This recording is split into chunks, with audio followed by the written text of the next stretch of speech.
The Advocacy Committee of LCUSA has presented several posts these past few weeks on the upcoming election in November and our responsibility as citizens to cast our vote.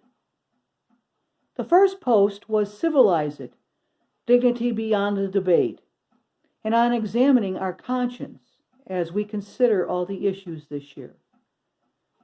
You have been asked to weigh Catholic social teaching on many fronts from the United States Conference of Catholic Bishops, including care and concern for the poor, immigration reform, health care, economic justice, peace, promoting justice, the environment, and combating discrimination in order to prepare for your vote. These issues are important to us as Ladies of Charity and form the very essence of why we continue to exist as an organization after 403 years since our founding by St. Vincent de Paul and St. Louise de Marillac.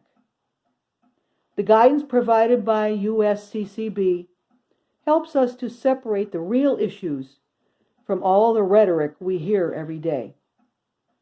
Our choices must be based on what we believe and what is important to us.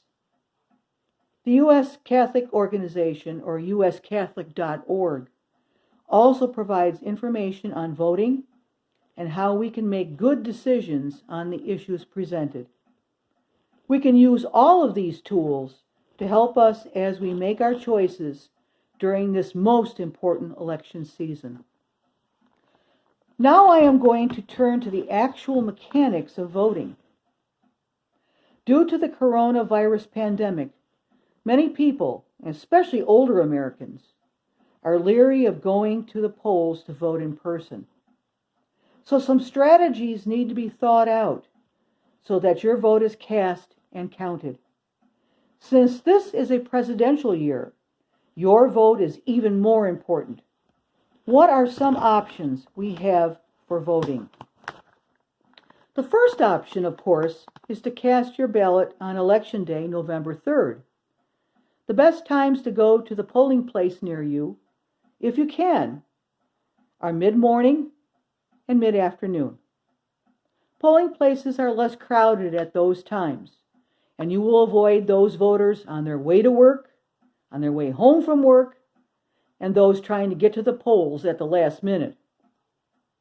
If you are in a high COVID area of the country, what are some other options if you feel uncomfortable going to your polling place? Absentee or mail-in ballots have been used successfully in many states for many years. It is a perfectly safe and legitimate way of voting. Another option is early voting. Many states have early voting, sometimes 2 or 3 weeks even ahead of the actual election. This is a good option for people who are not hesitant to actually go to the polling place, but want to avoid crowds and long lines. These early voting opportunities are usually far less congested, and the waiting times are far shorter. Unless you are intent on going to the polls on Election Day, November 3rd, it is extremely important that you vote as early as you can. Applying for and sending in your mail-in ballot early will ensure that your ballot arrives on time and is counted. Check to see if your state provides drop boxes to deposit your ballot in so you don't have to rely on the United States Postal Service exclusively. Investigate procedures for voting in your state. A link is provided at the end of this post to direct you to regulations in your own state regarding mail-in ballots and voting rules. Not only is it important that you vote yourself, but that you encourage everyone you know to make sure that they are registered and that they vote this election season.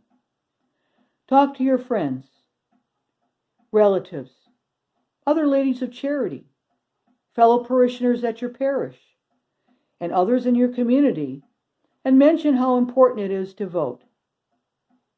Offer rides to those who need them to get to the polls on Election Day or for early voting. Volunteer to be a poll worker in your area. We care, we serve, we vote. Wear your button if you still have it handy. This is the button that we received at the assembly in Pittsburgh 2 years ago.